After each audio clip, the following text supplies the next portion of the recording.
Hello board game brothers and sisters, I'm Adam Singer and welcome to another episode where I'll be letting you know of all the board games launching on Kickstarter and GameFound over the next week. If you're new to the channel, we do this every week going over all the upcoming campaigns, so if you want to stay up to date, this is definitely the place to be.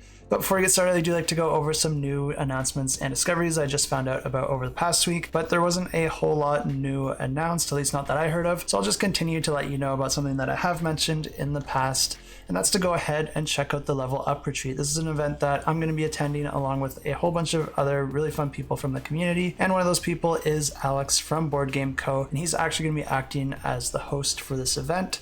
So if you want to check it out, I will have a link in the description below. It's going to be taking place in Connecticut through the 14th to the 16th of July. And the other reason I wanted to mention Alex here is because I do these videos every single week, but Alex does a video just like this at the start of each month, and he already has his video up for April. So if you want to get a bit of a sneak peek into the future, you can go ahead and check out that video now. Him and I do track these campaigns individually, but we do sync up periodically just to make sure we're providing you with the most up-to-date info as possible. And of course, I have a link to his channel in the description below if you want to check him out, and make sure to subscribe if you like his content. That's all I have for an intro, so let's go ahead and check out the campaigns launching this week. And the first campaign we have launches on April 11th, and this one's called Fractured Sky. And this plays 1 to 5 players and takes about 45 to 75 minutes to play. And this is a competitive game where players are going to be using area control as well as bidding and bluffing in order to try and score the most victory points. Because in this game, there is a type of resource that has crashed down from the sky, and this is known as Starfall. And players are going to be trying to collect these because each one of these is going to be worth victory points at the end of the game. And this special resource is going to be appearing in limited quantities in specific regions of the board. But players aren't going to know exactly which regions these are going to be because this is all going to be determined randomly by a draw of a card. There's going to be one card that appears at the start of the game that's going to be visible to all players, and of course that's going to reveal one of those regions, but then there's going to be a card associated with every single round, and those aren't going to be revealed until that round, so players won't know where that region is until they either get to that round or if they use a special action to peek at that card. But that's not the only card that's going to be revealed each round, because there's also another card associated with each round known as a goal card. You'll be able to use your abilities to peek at this one as well, but of course if you're able to fulfill the requirements of that card at the moment that it's revealed, then you're going to get some special bonuses. And the way that this game works is that each player is going to be starting the game with some starting resources as well as a player screen, and then they're also going to have a fleet of ships, with some of those ships being numbered from 1 to 10. The numbers represent the amount of influence that a ship has, and you're going to be trying to get those ships out onto the main board in the different regions, because whoever has the most influence at the end of the round is going to be gaining the main benefit of that region. And of course, if there is a Starfall resource there, then if you have the most influence, you're going to be the one gaining that victory point. But this game plays over a set number of rounds, with players taking turns paying resources in order to perform an action. And like I said, one of those actions is to peek at one of the hidden cards. This is going to let you know either the next region where a Starfall is going to be located, or let you know the objective for that round. And of course, if you look at this, you're going to have that full information. Then the other players might be able to infer what information you gathered based on the actions that you perform. So this could work for or against you, because it also gives you the opportunity to bluff. Because another action you can do is to place out your various ships in order to gain influence in those different regions. And you have two types of ships. You have your main ships that are going to be numbered from 1 to 10, and these numbers are hidden on the bottom of your ship and aren't revealed until the end of the round.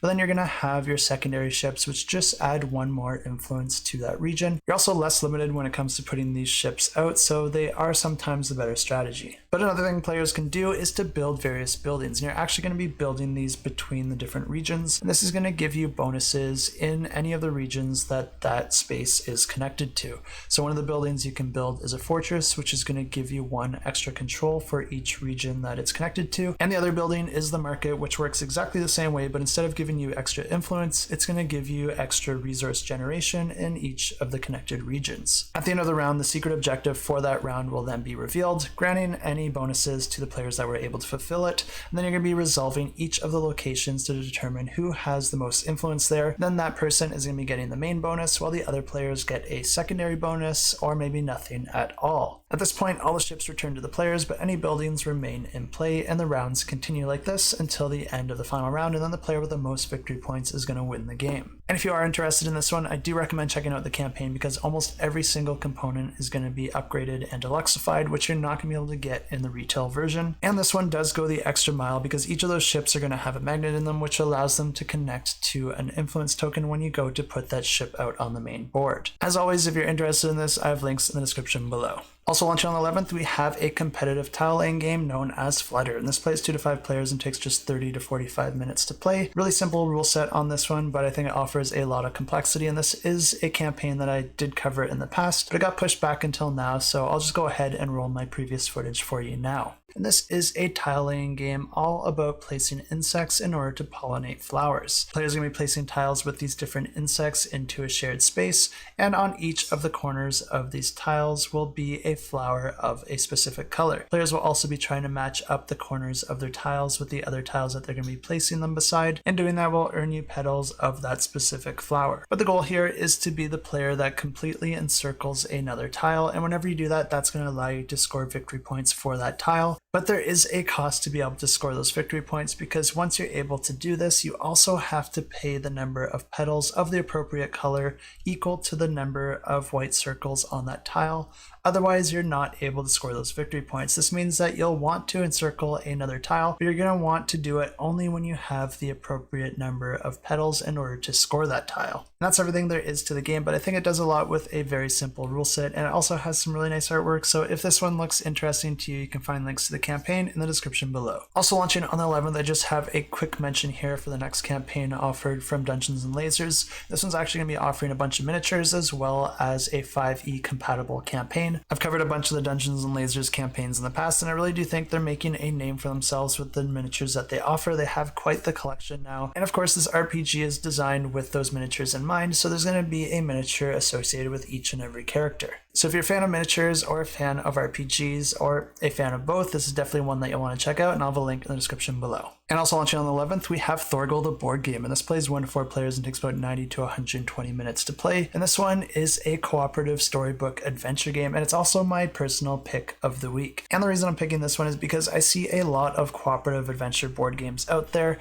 but this one really seems to be breaking the mold, doing a lot of things different and even unique that I haven't seen in any other board game. And the first thing to know about this game is that this is not a campaign game. This is going to be offering 7 different standalone scenarios that you'll be able to play even with different player groups. You're not going to be missing out on anything, and there's no legacy elements if you don't play them in a particular order or with the same player group. And each scenario is going to have players exploring a different map, meeting all sorts of different characters unique to that scenario, as well as completing specific scenario objectives. And of course, to try and complete these different objectives, players are going to be taking turns performing actions, and this is another area in the game that I think offers a very unique experience. Because the way the action selection works in this game is by using a river of action cards, and these are going to be located beside the board, and each player is going to have 4 action pawns that they're going to be taking turns issuing out on the various action cards in order to perform that action. But what makes this action selection so interesting is that there's actually a couple mechanisms layered on top that add a lot more strategy and decision making for the players. The first mechanism comes into play when you're actually performing the action, because each of these cards is going to have an action associated with it, as well as a number indicating how powerful that action is. You're actually going to be increasing that number by 1 for each of the action pawns located on any cards to the left of that card. This means that you might want to try and perform those actions in a particular order, even across the different players, because each time an action is taken, it's going to affect the power of the subsequent actions, meaning that every player's decision is going to affect the power of the actions available for every other player. But another thing that makes this action selection so interesting is that since you're using cards for the action spaces, this opens up the possibility to swap cards in and out, upgrade actions with new action cards, or even change the order of those cards, in turn offering up new strategies. And of course, there's going to be action cards to perform your basic actions like movement, trading, or engaging in combat, but there's also going to be some more specific or dedicated actions that will show up throughout the game as well. And another interesting area of this game is the way that the combat works, because it's done in a way that I don't see in many board games. And the way that this works is that when you engage with an opponent,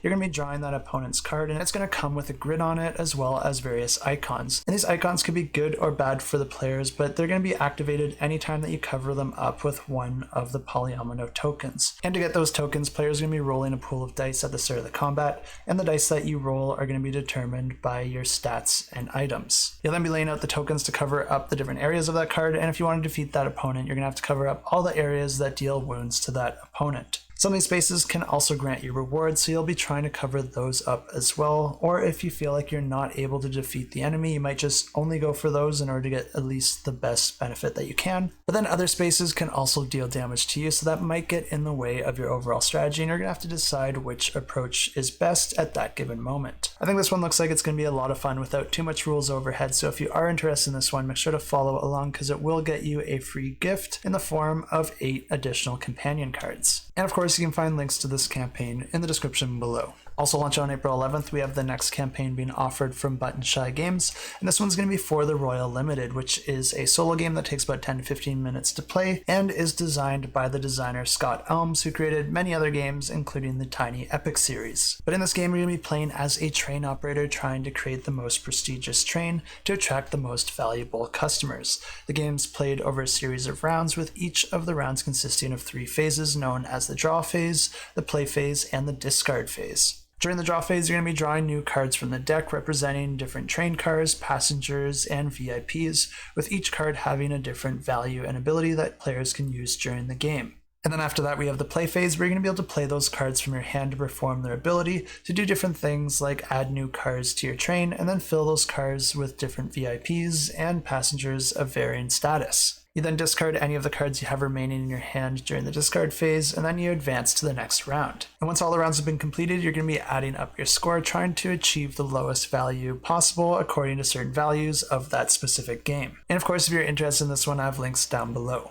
Also launching on April 11th, we have Roll With It, the fantasy series, and this is going to be offering a whole series of games that all play one player and take about 60 to 90 minutes to play. And the way that these games work is that they're all based on the core Roll With It system, but then each one's going to be coming in with different mechanisms and rules that are going to make them play a little bit different and tell a little bit different of a story. And the system uses a set of dice and cards for players to perform their actions and abilities, and it's also going to come with a sheet of the area that you're exploring. You're going to be using that to track your progress. And then finally, there's going to be a doom die that you're going to be rolling at the start of the game, but then it's also going to be dictating the actions of the enemies. And the game plays over a series of rounds where the player is going to be rolling 4 6-sided dice and then 1 4-sided luck die. And you'll be able to activate 3 of those 4 6-sided die in order to move that amount, and then you're going to be discarding the 4th one. And anytime that you move through an icon located on the map, that icon is going to get activated, and it can do different things like gain you relic cards, which will gain you a one-time or permanent ability, or you might activate traps, which will move you up the terror track, and if that ever reaches the skull, then you're going to be losing the game. And you'll be discovering new icons throughout the different games, introducing new mechanisms as you play them through. But as you move around on the sheet, the path is going to be crumbling behind you, which means that you can't pass over a space that you've already occupied. You also have to use the full value of the die that you're activating, and you can't move through walls, and you also can only move in a straight direction at the start of the game, which means that some values may not be useful to you. And this is where that 4-sided luck die comes into play, because whatever value you rolled there, you can use it once to add or subtract a value from one of your dice. After you've activated all 3 of your dice, then you're going to be moving on to the enemy power phase, where the enemy's power is going to activate and have some sort of negative effect on the player. This can be manipulated by the value of that doom die, which is then going to be incremented by 1, changing the value for the next round, which then is going to cause a slight variance to the enemy's power in the following round. And if you're able to complete that map's objective before that terror track reaches the end, then you win the game. And if you're interested in this one, you can check it out and all the different modules that are going to be offered in the link to the campaign in the description below. Also launch on April 11th, we have the next campaign being offered from Roxley Games, and this one's going to be for a new edition of Santorini, which plays 2 to 4 players and takes about 20 minutes to play. And if you're not familiar with this game, this is a really beautiful abstract strategy game, but this new version is going to be known as Santorini Pantheon, and this one's going to be even more beautiful. The game already looked fantastic, but they went the extra mile here and remastered all the buildings as well as the characters to make them a little bit more detailed, and they also improved on the island board as well in a few different ways, including adding a recessed grid where you're going to be able to put all the different pieces as you build up Santorini. This new edition is also going to be coming with its own storage solution as well, which is going to be acting as the insert for the game, but then it also doubles as storage trays that you'll be able to put out onto the table when you actually play the game. But that's not all, because this new version is also going to be including all previous previous content, with some of it rebalanced or tweaked, as well as including some new content of its own. So it's going to be adding some new god cards that players are going to be able to play with to have some new special abilities, and it's also going to be including a brand new co-op mode. And this new co-op mode is actually really impressive, and it's a lot more than what I was expecting it to be, and I'll come back to that in a minute. But first I'll just explain how this game plays for those of you that may have never played it before. And just like I said, Santorini is an abstract strategy game, and the goal of this game is to be the first player to get one of your workers on top of a 3-story building. But players are going to be starting out the game with just an empty board other than their 2 workers that they're going to be taking turns putting out. And it's also at the start of the game where players draft their god card, which is going to give them some sort of special ability that's going to be unique to them for the rest of the game. After that, the rules of the game are pretty simple, where players are just going to be taking turns performing 1 move action and 1 build action. During your movement action, you can move one of your workers 1 space into an adjacent unoccupied space or building. And if you're moving onto a building, you can only ever move 1 level higher at a time, but you can always move any number of levels downward. And during your build action, you'll be able to build a new building in an empty space, or raise an existing building by 1 level in any space that's adjacent to you that isn't occupied by another player. And one way to prevent other players from being able to do that is to build a dome. And this is done exactly the same way as any of your build actions, but if there's already a 3-stack building adjacent to you and you don't think you can get to it first, you can always choose to build a dome on top of that building, which will occupy that spot and prevent any player from being able to move onto that building for the rest of the game. This means that you can get into certain scenarios where one of your workers might be completely trapped with nowhere to move, and if that happens, that worker is removed from the game. So it is possible to lose the game even before any player reaches the top of one of the buildings. And that's pretty much everything you need to know to play Santorini competitively, but as I said, in addition to the new upgrades, this campaign is also going to be adding a co-op mode. And in order to play this co-op mode, you're going to be using a scenario booklet that's going to have a whole bunch of scenario-based puzzles. Each scenario is going to have a few different objectives that you're trying to complete, and you only need to complete 1 in order to win that scenario. But if you want to ace a scenario, you'll want to complete all the objectives. And another reason that you might want to try and ace your scenarios instead of just completing them is because for each objective that you're able to complete, you're actually going to be gaining points that you'll be able to spend on a god skill tree that's going to unlock new gods and unlock new special abilities that you'll be able to use in future games. And the god cards work exactly like they do in the competitive mode, but in the co-op mode, they're also going to have an additional ability that if you use that god card in a particular way,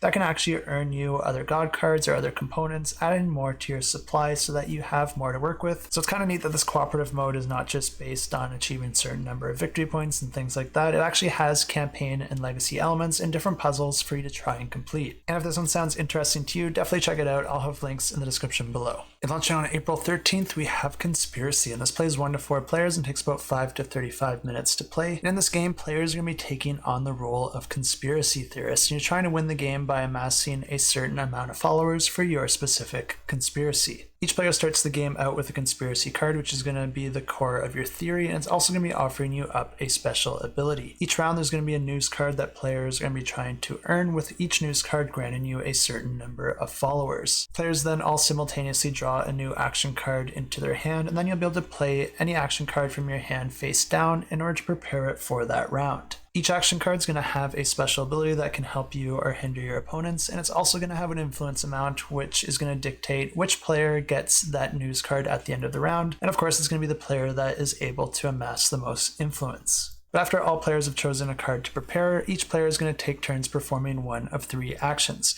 You can either choose to activate that prepared card by flipping it face up and resolving its effects, or you can choose to activate one of your news cards that you may have won in a previous round, which is going to give you instant bonuses, or you could choose to draw another action card into your hand. You then go through this process twice in a single round, and then the player with the most influence is going to be gaining that news card. The rounds then continue like this until one player has gathered enough news cards in order to get the number of followers that are needed to win the game. Then that player wins the game, and if you want to know more, you can check it out in the description below. Also launching on the 13th, we have They Live, and this plays 3 to 6 players and takes about 30 to 60 minutes to play. And this is a hidden role bluffing game that is based on the John Carpenter movie with the same name. Some players are going to be playing as the humans, while other players are going to be playing as the aliens trying to enslave the human race. Each player is going to be dealt a character card at the start of the game, and that's going to determine whether they are a human or one of the alien invaders. They're going to be shuffling the resource deck and dealing 3 cards face up into the middle of the table to form the resource pool. At the beginning of each turn, you're going to be adding more cards to that resource pool, and then you'll be able to take 2 to equip to your character. But as players are drawing those resource cards to add them to that resource pool, there are also enemy cards. And anytime that one of those enemy cards are drawn, all the players are going to have to work together to try and defeat it. But of course, your strategy here will be determined by which side you're on, because if you are on the enemy side, you of course don't want the enemies to lose, but you also don't want the humans to catch on to you. Players are allowed to attack other players, and if a player's health gets low enough, you can actually use a special tool in order to inspect if they are an alien or a human. But of course, at that point, they're critically low on health anyway, and they're probably going to die. The enemy players are going to be trying to collect as many city cards as possible, and each city card they get is going to move them closer to winning the game, while the humans are trying to identify and kill all the alien invaders before they are able to capture the city. And if they're able to do that, then the humans win the game. And as always, you can find links to this campaign in the description below. That's everything for this week, but don't leave yet because we still have a couple awesome giveaways to announce, and these are the easiest giveaways to enter ever. You don't have to like, you don't have to subscribe. All you gotta do is leave a comment down below, and the only reason you have to do that is so that I actually have something to draw from. But for this first giveaway, we're gonna be giving away a pledge for passengers, and this is a deduction game where players are gonna be on 2 separate teams, and the whole premise here is that you are trying to get different souls across to the other side of the river as they make their way onto the afterlife. One team's gonna be trying to get the righteous souls across, while the other team's trying to sneak through as many devil souls as possible. The game plays over 3 rounds, and each round players are going to be taking turns assigning these different souls from their hand into one of 2 boats. At the end of the round, players are going to vote to see which boat actually makes it to the other side of the river, and then after 3 rounds you're going to have 3 boats on the other side of the river, and that's going to trigger the end of the game. And one thing to note is that when you are placing the souls into the different boats, you're actually going to be placing them face down, so players don't know exactly what types of souls each player is placing into the boat, and those are all going to be revealed at the end of the game. But of course, there are some special abilities and different ways that you can peek or reveal some of those cards, and that could help you to identify who you think is on your team and who is on the opposition's. But getting your type of soul across the river is not the only way to score victory points, because you're also going to be trying to create different patterns with these different souls, and once all the boats have gotten to the other side, you're going to be revealing all those cards face up, scoring your points for those souls, but then also for the patterns that you're trying to build. And this giveaway is going to be for the Passengers Deluxe Pledge, which is going to give you the full game as well as all the upgraded Kickstarter exclusive components. And as I said, all you have to do to enter this giveaway is leave a comment down below. Any comment will do, but if you want some sort of suggestion, maybe you could let us know of the next trip that you have planned where you're going to be a passenger into some uncharted land. I do have a few travel plans scheduled for this year, which is kind of unlike me. I don't really move around too often, but most of them are going to be pretty small trips, either camping or cottages, things like that. But of course, the biggest one I have planned right now is going to Connecticut for the Level Up retreat, and I really hope to see you there. So if we do cross paths, definitely feel free to stop me and say hello. And the next giveaway we have is going to be for a Pledge for Tolerance, which is a really interesting trick-taking game that has a few unique elements to it. First of all, the theme is really interesting here. There's actually going to be some rival religions, and some of the cards will belong to the different religions, and in each round there can be a dominant religion, and that's going to affect how some of the scoring plays out and how some of the cards are evaluated, because each of the cards will have special powers to them. Most of them are going to be activated when you play them, but then any of the royalty cards like the Jack, the Queen, or the King are going to have end of round effects. But the interesting thing here is that you're not only trying to score points by winning tricks, instead you're going to be gaining points in those 2 specific religions for the different cards that you're able to acquire, as well as gaining points for any of your deceased cards for any of the cards that weren't part of the dominant religion, because yes, you can kill each other's cards in this game. Some cards will also have guild icons, which adds a set collection element as well, and you're going to be gaining points if you have the most of those guilds. And this giveaway is going to be for the Tolerance Pledge, but instead of running this one over here on YouTube, I'm actually going to run this over on the Discord. And entering giveaways on the Discord is arguably even easier than just leaving a comment, because all you have to do is check out our Discord in the description below, click the little emoji underneath that giveaway, and then that'll get automatically drawn at the end of the week. And if you have Discord installed, you'll get a notification for that, or you can just check back at the end of next week and see if you were drawn. And if you haven't checked out our Discord yet, I recommend giving it a peek because we have all these campaigns grouped by when they'll be launching. So whether they launched last week, whether they're launching this week, next week, or later this month, we have them all grouped nicely on the Discord. And the community here is also a huge help, kicking me into gear and making sure that all this info is up to date and accurate and is being updated as soon as anything new comes in. And you can also catch Pokemon. Let's go ahead and draw the winner from last week, and this was for a pledge for Heroes of the Pacific, which you can check out on Kickstarter now. And to draw a winner, I use this application here that'll draw all those comments and then pick a winner, but it also allows me to add some extra entries, and all these extra entries down here are just bonus entries for anyone that did subscribe to my Patreon. These videos take a lot longer than I'm willing to admit, and I do appreciate the additional support for anyone over on the Patreon, and it's just one of the ways I like to give back to that community. Let's go ahead and draw those comments and draw a winner. And the winner of Heroes of the Pacific is Chris Orban, and this is one of our Patreon subscribers, so I'll reach out to you and let you know that you won yourself a pledge for Heroes of the Pacific. And this next giveaway is actually for a giveaway that I did a few videos back. I thought I put this one on the Discord, but when I was going through my giveaways to try and reach out to the publishers, I realized that I never actually drew a name for this one, and the reason for that is because I did not do this one on the Discord. So I'm going to go ahead and draw a name now from that specific video. So if you did enter this one back then, I hope you're still watching, but let's go ahead and draw those comments and draw a winner.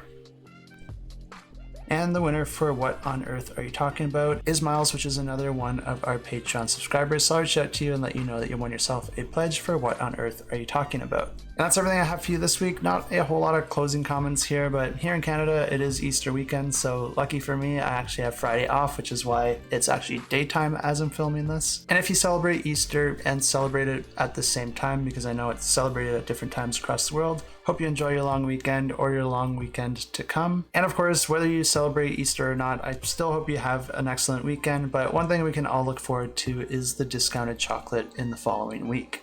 But as always, thanks so much for watching, and until next time, keep that shelf cluttered and the table full.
Oh.